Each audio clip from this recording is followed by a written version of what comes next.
My child, I have been watching you in those quiet moments when the world finally stops demanding your attention.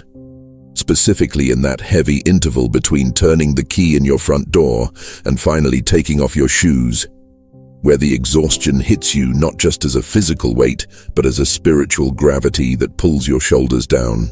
I saw you yesterday, standing in the middle of your kitchen with the lights off, listening to the hum of the refrigerator, staring at the shadows on the floor, feeling a profound sense of loneliness, even though you are surrounded by people during the day, because there is a specific type of silence that only you know, a silence that screams about the dreams that seem to have died in your hands. I know the texture of the sigh you release when you sit on the edge of your bed, the way you look at the ceiling as if trying to see through the plaster and the roof, searching for a sign, searching for me, wondering if the distance you feel is because I have moved away or because you have lost your way in this vast, dry wilderness. You have been carrying a burden that is invisible to the eyes of your co-workers and even your family. It is like a bag filled with stones that you pick up every morning along with your car keys or your bus pass, a weight of uncertainty about the future that makes your chest tighten when you are driving in traffic or simply waiting for the coffee to brew. There is a specific drought that has taken over your landscape, a dryness that makes everything feel difficult, where simple tasks like answering a text message or washing the dishes feel like climbing a mountain, and you have whispered to yourself in the privacy of your bathroom, looking at your tired reflection in the mirror, "How long will this last?" I heard that whisper, even though you barely spoke the words aloud. I heard the cracking of your heart, like the dry earth in a field that has not seen rain for seasons. And I want you to know that this drought is not a punishment for your mistakes, nor is it a sign of my absence, but rather it is the canvas upon which I am about to paint something new. You remember the specific moment last week when you received that news, not necessarily bad news, but just another delay, another not yet. And you felt that familiar coldness in your stomach, the feeling that you are stuck in a loop while everyone else seems to be moving forward on a highway of success and ease. I was there when you were scrolling through your phone late at night, the blue light illuminating a face stained with silent tears, looking at the curated lives of others and feeling a pang of envy that you immediately felt guilty for. But I do not judge you for your pain. I see the longing behind it, the desire for a life that bears fruit. You have been walking through this season, feeling like the ground is crumbling beneath your feet, hesitant to take the next step because you are afraid of falling, afraid that the promises you thought you heard years ago were just the figments of your own imagination or the echoes of a youthful hope that has now faded. But I'm speaking to you now, in this very moment, to tell you that the silence was not empty.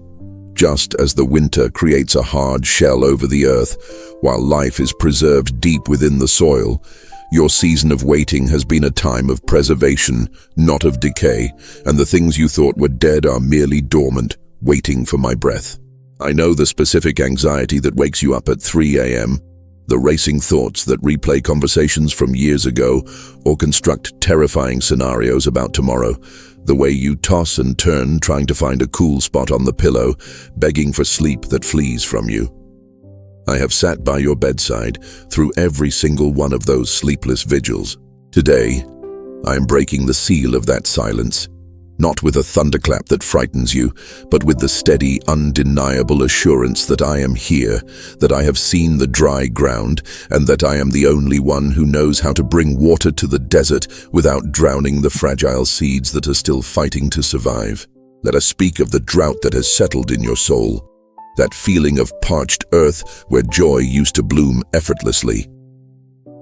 You recall a time when prayer felt like a flowing river, but lately, it has felt like speaking to a wall of brass, where your words seem to fall to the floor the moment they leave your lips, gathering like dust in the corners of your room. You have tried to manufacture rain. You have tried to force yourself to feel happy, to force yourself to feel blessed, putting on a mask of stability when you walk into church, or when you speak to your friends, saying, "I'm fine, just busy."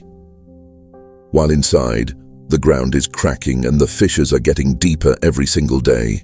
I see the way you look at the calendar, watching the months slip by, January, June, December, and realizing that another year has passed without the fulfillment of that one thing you have been holding on to, that secret promise you buried deep in your heart because you were too afraid to speak it aloud, lest it be shattered. This drought has manifested in your physical body as well, the tension in your jaw that you don't notice until you lie down, the shallow breathing that has become your normal way of existing, the fatigue that coffee cannot touch because it is a tiredness of the spirit, a weariness that comes from carrying hope that has been deferred for too long. You have looked at the sky and seen only grey clouds that refuse to break.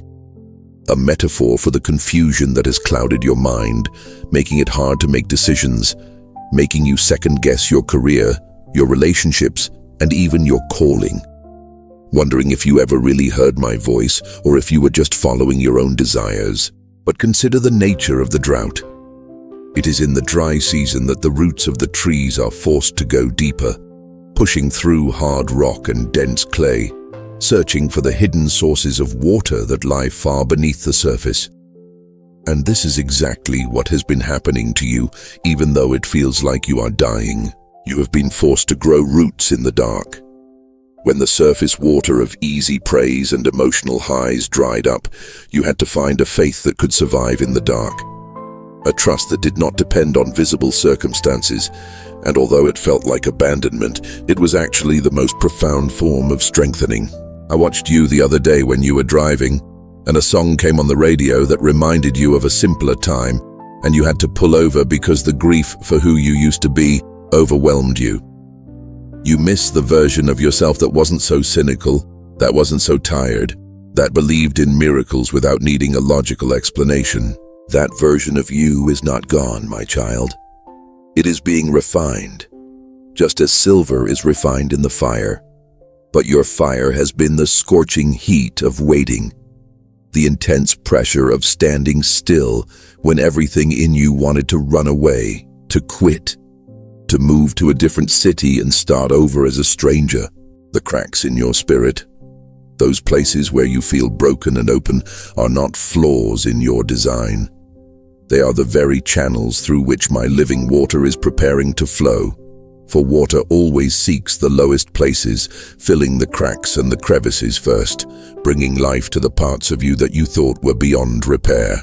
You have felt like a dry bone in a valley of dry bones, looking around at the wreckage of your expectations. But I am telling you that the wind is beginning to blow, not a destructive hurricane, but the breath of life that enters the lungs and causes the heart to beat again in a rhythm of peace. This drought was necessary to kill the weeds of self-reliance, to wither the pride that said, "I can do this on my own," so that you would come to this place, this exact moment of surrender, where you finally admit that you cannot make it rain, and that is exactly where I need you to be for the floodgates to open. There is a specific detail of your suffering that I want to address. The isolation of the crowd. You walk through supermarkets, navigate busy sidewalks, and sit in meetings, yet you feel as if you are enclosed in a glass capsule, able to see everyone but unable to be touched or understood by them. A spectator in your own life, you have developed a habit of staring out of windows, the window of the bus, the window of your office, the kitchen window while the kettle boils, watching the world move with a chaotic energy while you feel frozen in time, like a statue erected in the middle of a rushing stream, battered by the water but unable to flow with it. I know about the box in your closet or the drawer in your desk where you keep the remnants of the promise. Perhaps it is an old journal, a letter, a photograph, or a specific document. And every now and then you touch it, feeling a mixture of love and bitterness, wondering if you should just throw it away and move on. You have felt the sting of comparison when you see others receiving exactly what you have been praying for. You see a friend getting married, a colleague getting promoted, a neighbor healing, and while you smile and say congratulations, a quiet voice inside you whispers, "What about me, Lord? Have I been forgotten?" This internal conflict has exhausted you more than any physical labor. The effort to maintain faith while facing contradictory evidence is a heavy cross, and I have seen the days when you laid it down, when you said, "I'm done," only to pick it up again the next morning because you had nowhere else to go. But to me, the drought has dried up your tears to the point where sometimes you want to cry, but physically cannot. You just sit there with a dry heave of the soul, a groan that cannot be uttered, a prayer that has no words, only a deep resounding ache in the center of your chest that radiates outward to your limbs. You have become an expert at hiding your limp. Like Jacob after wrestling with the angel, you walk differently now. You are marked by the struggle, but you cover it up with efficiency and busyness, terrified that if anyone saw your weakness, they would use it against you or worse, pity you. But I see the limp, and I honor it. It is the mark of one who has refused to let go of God even in the darkness, one who has wrestled with the silence and refused to accept a cheap substitute for the blessing, choosing to endure the pain of the wait rather than settle for an Ishmael when Isaac was promised. I know the sound of your house when everyone else is asleep, the way the floorboards creak, the hum of the streetlights outside filtering through the blinds, casting stripes of light and shadow on your wall. In those hours, you have whispered my name with a question mark at the end, asking if I am still the God of the individual or just the God of the universe. You have felt like a reservoir that is slowly draining, the water level dropping inch by inch until the mud at the bottom is visible, exposing old debris, past hurts, old rejections, childhood fears that you thought were covered, but the drought has revealed them so they can be removed. This exposure is painful, I know. It hurts to see the ugliness of your own impatience, the sharpness of your own temper when you are stressed. But this is the cleaning of the vessel, the scouring of the cup, preparing you to hold a new wine that would burst the old unrefined wineskin you used to be. Do not despise this dry season, for it has done a work in you that abundance never could. It has stripped you of the superficial and brought you to the bedrock of truth. And it is upon this rock, this hard, unyielding reality of who I am when the feelings are gone, that I am building your future. Now listen closely as I shift your gaze from the dry surface to the reality of the deep. Underneath the cracked soil of your life, beneath the layers of disappointment and the strata of delay, there is an underground stream that has never stopped flowing. A river of grace that runs deep in the bedrock of your spirit. You cannot see this stream with your natural eyes, and you cannot feel it with your emotions, which are fluctuating and volatile, but it is there. It is the source that has kept you alive when you should have withered completely, the reason you are still standing today, despite the storms that have tried to uproot you.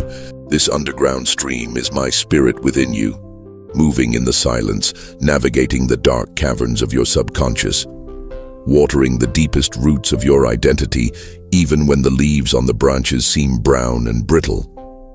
I have been sustaining you from the inside out, providing just enough moisture to keep the core of you alive. You thought you were surviving by your own willpower, by your stubborn refusal to quit. But it was the underground stream feeding your roots. Every time you felt a sudden, inexplicable peace in the middle of chaos, that was the stream rising. Every time a scripture came to mind when you were on the verge of giving up, that was the water breaking through. I am diagnosing your condition not as death, but as deep winter. In winter, the tree looks dead to the observer, but inside, the sap is moving. The energy is being conserved and concentrated, preparing for a burst of life that will be far greater than if the tree had bloomed prematurely. Your feeling of being stuck is actually the sensation of gathering potential energy. Like an arrow being pulled back against the bowstring, the tension you feel is not a sign that you are being discarded, but that you are being aimed. And the further back you are pulled, the greater the distance you will cover when I release you. The drought has forced your roots to tap into this underground stream. If I had given you rain on the surface every day, your roots would have remained shallow, and the first scorching wind would have toppled you. But now, because of this suffering, you are anchored in the deep things of God. I am not promising you a magical solution that vanishes your problems like smoke. I am promising you that the underground stream is about to break the surface. The pressure from below is building, and what has been hidden work. Internal character building, secret prayers, silent endurance is about to become visible fruit. You have been looking for rain from the sky, external changes, new jobs, new relationships, money falling into your lap, but I am doing a work that springs up from within. Out of your belly shall flow rivers of living water, and this promise is for you, for the dry places in your mind and the parched places in your emotions. I see the specific fear you have that you have missed your moment, that the window of opportunity has closed while you were stuck in the waiting room, but I control the times and the seasons. I can restore the years that the locust has eaten, and I can make the desert bloom in a single day if the roots are ready. The underground stream is carrying nutrients, wisdom, patience, humility, empathy that you could not have acquired any other way. You are now rich in the things that matter to heaven, and these are the currency that will purchase your destiny, not the hollow approval of the world. So stop looking at the dry ground and despairing.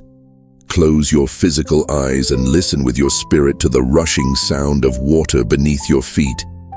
I am moving, I am active, and I am closer to breaking through the soil of your circumstances than you could possibly imagine. I offer you peace today, but not the peace the world gives, which is merely the absence of trouble. I offer you my peace, which is the presence of the stream in the midst of the drought, a calm assurance that sits in the center of the storm like the eye of a hurricane, untouched by the winds that whip around it. You have been seeking clarity, asking why and when and how, tormenting yourself with the need to understand the blueprint before you lay the next brick, but I am asking you to trust the architect even when you cannot see the paper. True peace comes from surrendering the need to know for the comfort of being known. The promise I am fulfilling today is the promise of rest. Not just sleep for your body, but a Sabbath for your soul, a cessation of the frantic striving to make things happen, a laying down of the heavy tools of self-salvation, and a leaning back into the current of the underground stream. Imagine the relief of taking off a heavy backpack after a 10-mile hike. That is what I want to do for your spirit right now. I want to take the weight of the outcome off your shoulders. The result is not your responsibility, the obedience is, and you have been obedient, you have stayed the course. I am whispering to your spirit that you are safe. The financial pressure, the relational conflict, the health scare. These are waves on the surface, but you are anchored in the deep. Do not let the noise of the waves drown out the whisper of the stream, for the waves are temporary, but the water of life is eternal. You have been afraid that if you stop worrying, things will fall apart, as if your anxiety is the glue holding your life together. But I tell you, your anxiety is the vibration that is shaking your foundation. Let it go, and watch how my hand holds the structure of your life with a firmness you have never perceived before. I am bringing a clarity to your mind that will feel like the dawn breaking after a long, feverish night. The confusion that has plagued you, the brain fog that has made it hard to focus, is lifting, not because the problems are gone, but because your focus is shifting from the size of the mountain to the strength of the Maker. This peace will manifest in concrete ways. You will notice your breathing deepen, the knot in your stomach will loosen, and you will find yourself able to laugh again.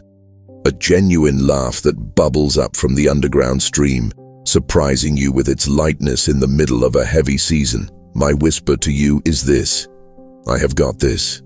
It is a simple phrase, but it carries the power of the universe. There is no bill I cannot pay, no disease I cannot heal, no relationship I cannot restore, but more importantly, there is no soul I cannot sustain through the valley of the shadow of death. You will begin to see the subtle movements I spoke of.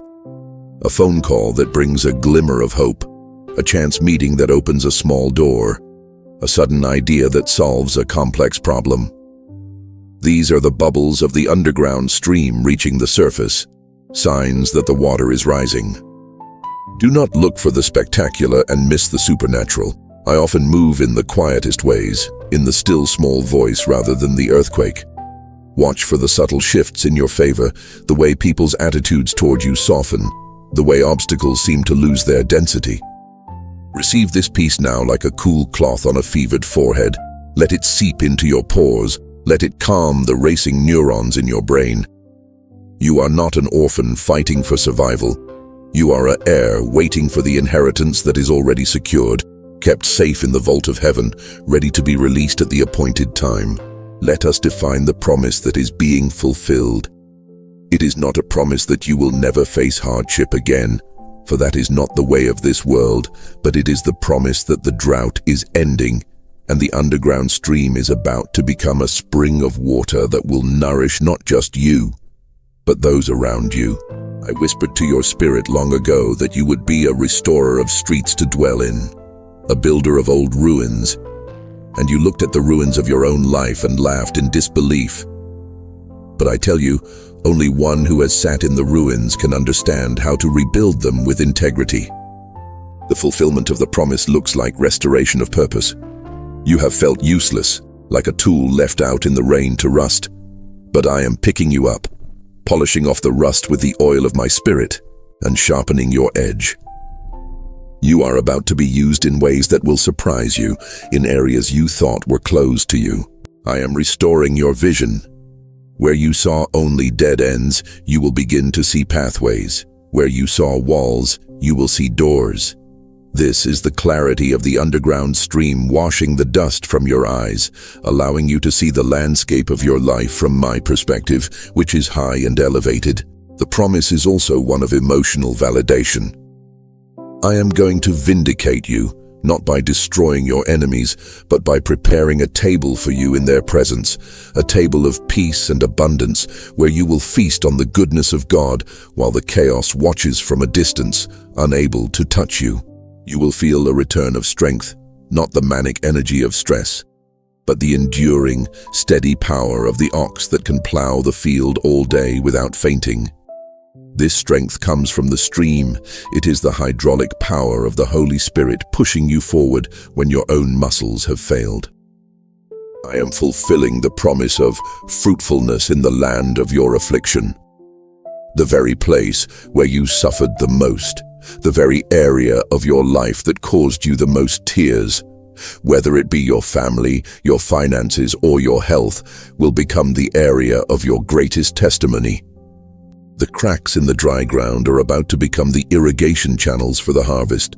Everything you have been through, every lonely night, every tear, every silent scream has carved a channel in your soul that is now capable of holding more of my glory than if you had never suffered. Do not expect the fulfillment to look exactly like the picture you had in your mind 5 years ago. It will be better because it will be real. Stripped of the fantasies of the ego and grounded in the reality of the kingdom. It will be a fulfillment that fits who you have become, not who you were. I am giving you back your song. The melody that died in your throat is returning, but it is a new song, a deeper song, a song that carries the weight of victory won in the trenches, a sound that will cause the atmosphere around you to shift because it is born of authentic experience. The underground stream is bringing up treasures from the deep, talents you didn't know you had, resilience you didn't know you possessed, and a capacity to love that expands beyond your own small circle. You are becoming a river, my child, no longer a stagnant pool. So today, look for the evidence of the water. Look for the green shoot springing up from the dry earth. It may be small, it may be tender, but it is the sign that the season has turned, that the axis of your life has shifted, and that summer is finally coming to the winter of your soul. You stand now at the threshold between the dry season and the season of springs, a delicate transition point where faith must transform into perception. where you must stop rehearsing the history of the drought and start preparing your fields for the rain that is already smelling sweet in the air. This is the moment where you must decide to drop the heavy bag of stones you have been carrying. You cannot embrace the new season with your hands full of the old season's debris. You must unclench your fists, release the bitterness, release the why me, and open your palms to receive the fresh water. It requires courage to hope again. I know it feels safer to stay cynical, safer to expect the worst so you won't be disappointed. But I am calling you to the dangerous bravery of belief, to stand on the cracked earth and declare that the river is flowing even before you see the water. This is not a passive waiting anymore. This is an active expectation, a tightening of the belt, a putting on of the shoes, a looking at the horizon with anticipation rather than dread. It is the posture of a servant who knows the master is bringing the feast and is ready to open the door. If this message finds a home in your heart, subscribe to walk this path with us as we seek the deeper waters together. The shift is happening right now in the invisible realm. The gears of heaven are turning, the angels are on assignment, and the underground stream is finding the fissure in the rock through which it will burst forth into your visible reality. Do not delay the breakthrough by holding on to the mindset of the victim. You're not a victim of the drought. You are a graduate of the wilderness. You have learned lessons in the dark that will serve you in the light. And now it is time to walk out of the cave, shielding your eyes from the brightness of the new day, and step into the fulfillment of the promise. The silence is breaking. Can you hear it? It is not a shout, but a steady rhythmic thrumming of life returning, the heartbeat of the spirit syncing with your own, bringing order to chaos, bringing life to death, bringing water to the desert. Take a deep breath. Smell the moisture in the air. The humidity is rising. The clouds are gathering, not for a storm of destruction, but for the gentle, soaking rain of restoration. Your waiting is over. Your preparation is complete. The key is in the lock. The door is unlatching. The heavy, rusted hinges are groaning as they move for the first time in years. Do not be afraid to push the door open and walk through. What lies on the other side is the land I promised you. I am holding your hand as you cross this threshold. You are not walking alone. The same spirit that raised Christ from the dead is quickening your mortal body and your fainting spirit right now, giving you the energy to take this final step. So, rise up, my child. Shake off the dust of the desert. Wash your face. Put on your garments of praise. The underground stream has broken the surface, and the river of God is full of water. As the reality of this new season settles upon you, you will begin to notice a physical and spiritual strengthening. A sensation similar to the first deep breath you take after being underwater for too long, where the oxygen rushes into your blood and your vision sharpens instantly. You will wake up tomorrow, and the heavy blanket of dread that usually greets you will be gone.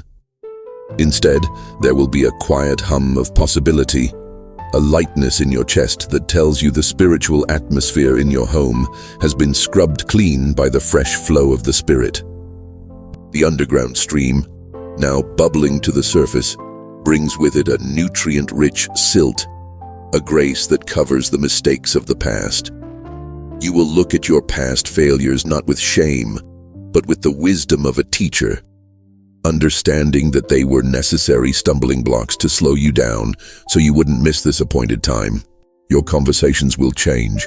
You will find that you no longer have the appetite for complaining or for dissecting the misery of the world. Your words will become seasoned with salt, carrying a frequency of hope that will make people lean in when you speak, sensing that you have access to a source they do not know. The specific anxiety about provision, that gnawing fear of not enough, will be washed away by the current of trust. You will see resources appear in subtle ways: a debt cancelled, a gift given, an unexpected discount, a side job that pays well. These are the practical manifestations of the stream. I am healing your sleep patterns. The ceiling fan will no longer count the seconds of your insomnia. Instead, its rhythm will lull you into a restorative slumber, and you will dream dreams of architecture and construction, symbols of the rebuilding that is happening in your life. You will find yourself pausing in the middle of the day, perhaps while washing your hands or waiting for a traffic light, and realizing, I am happy. And it will shock you because it is not a happiness based on a new car or a vacation, but a joy springing up from the underground stream within. The relationships that drained you will naturally fall away, carried off by the current, and new connections will flow into your life. People who are also swimming in the deep waters, who understand the language of the Spirit, and who will sharpen you rather than exhaust you. You will look in the mirror and see that the lines of worry have softened. The countenance of a person changes when they know they are backed by the resources of heaven. You will walk with a dignity that commands respect, not because of arrogance, but because of the assurance of my presence. The dry, cracking sound of your spiritual life is being replaced by the sound of flowing water. Your prayers will no longer be dry lists of needs, but fluid conversations of gratitude and intimacy. You will find it easy to pray, easy to worship, as the blockage has been removed. This strengthening is for a purpose. I am not just making you feel better for the sake of comfort. I am equipping you for the work of the harvest. The fields are white, and you, having survived the drought, know the value of the grain better than anyone else. So, flex your spiritual muscles, test your new strength, step out in faith on small things and watch how the ground holds you. The paralysis is over, the atrophy is reversed, and you are stronger in the broken places than you ever were when you were whole. Now, visualize the desert floor of your life. That hard-packed clay that refused the shovel, beginning to darken as the water from the underground stream saturates it from below. This is the phenomenon of sub-irrigation, where the water rises to meet the root, the most efficient way to water a garden. You are witnessing the saturation of your circumstances. Things that were brittle and fragile, like your patience with your children or your tolerance for workplace stress, are becoming pliable and resilient again, capable of bending without breaking because they are hydrated by my Spirit. The subtle movement I promised is accelerating. It is like the movement of a watch hand. You don't see it move if you stare at it, but if you look away and look back, the time has changed. Look at your life. Look back at where you were 6 months ago and acknowledge the shift. The loneliness you felt, that cold echo in the empty house, is being filled with the warmth of my companionship. You are learning the difference between being alone and being in solitude. One is a state of lack, the other is a state of fullness, where you commune with the stream. I am washing away the memory of the trauma, the flashbacks, the stinging recollections of betrayal, the metallic taste of fear. These are being diluted and washed downstream, losing their potency, becoming merely stories of how you survived, rather than chains that bind you. The stream is flowing into your creativity. You will find solutions to problems that have stumped you for years. Business ideas, ministry strategies, artistic expressions will bubble up effortlessly. Write them down, for this is the water of wisdom breaking the surface. You will notice that the locusts, the bills, the unexpected breakdowns, the petty conflicts seem to lose their appetite. When the land is blessed, the devourer is rebuked, and you will see your resources going further, lasting longer, stretching in ways that defy the math of the world. This rising water is also a boundary. Just as a moat protects a castle, the presence of God around you is becoming a barrier to the enemy. The confusion that used to walk right into your mind will find a river of truth it cannot cross. You are becoming a well-watered garden. People will come to you for shade and for fruit, not realizing that the source of your vitality is the very drought you endured, which forced you to tap into the eternal source. Your suffering has become your credential. The fear of the future, which used to loom like a dark mountain, is eroding. Water wears down stone over time, and the constant flow of my promises is wearing down the mountains of impossibility in your life, turning them into sand that you can walk over. Do not be surprised if you weep during this time. These are not tears of sorrow, but the release of the dam. Let them flow, for they are clearing the debris of the past season, making way for the clear, crystalline water of the new day. The underground stream is now an open river. You're no longer walking on dry land. You are swimming in grace. The struggle to survive is over. The adventure of thriving has begun. Let the current carry you to the places I have prepared.